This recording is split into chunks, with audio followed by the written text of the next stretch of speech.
ことは出し切れたかなと思います。今回初めてお手屋のデュオに挑戦させていただいて、練習を含めとても楽しむことができました。このような機会をいただけてありがとうございます。感謝しております。私にとって挑戦すること、踊り続けることはとっても大切にしていることなので、今回ひとみ先生はじめこのような貴重な機会を、2人で踊ることができてとっても良かったです。ありがとうございました。ありがとうございました。今回も3人で踊れてすごく楽しかったです。これからも3人で頑張っていきたいと思います。せーの、バイテア大好き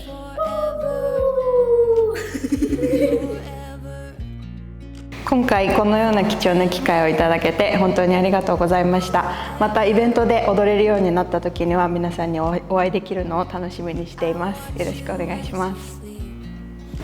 今回は貴重な機会をいただきありがとうございます。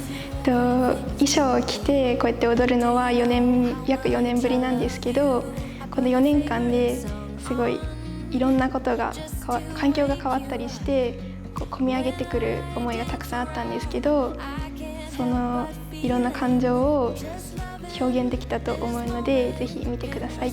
ありがとうございました。今回こういった貴重な体験ができてとても嬉しいです。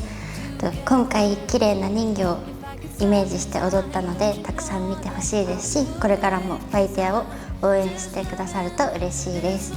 お願いします。今回久々に緊張感を持って自分らしく踊ることができてとても楽しかったです。ありがとうございました。今回このような機会をいただきありがとうございます。とても楽しく踊ることができました。今回このような機会をいただけてありがとうございます。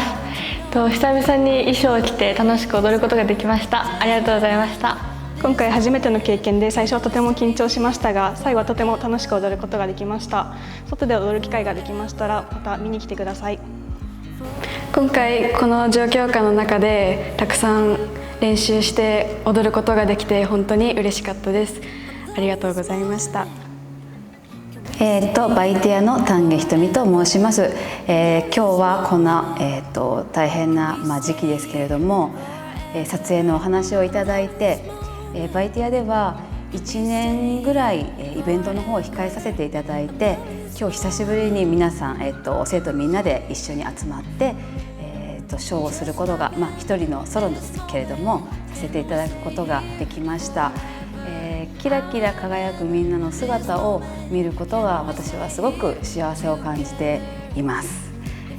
これからも、子どもたちや大人、みんなが楽しくダンスを踊れる平和な日に一日も早くなっていただけたらいいなと思っております。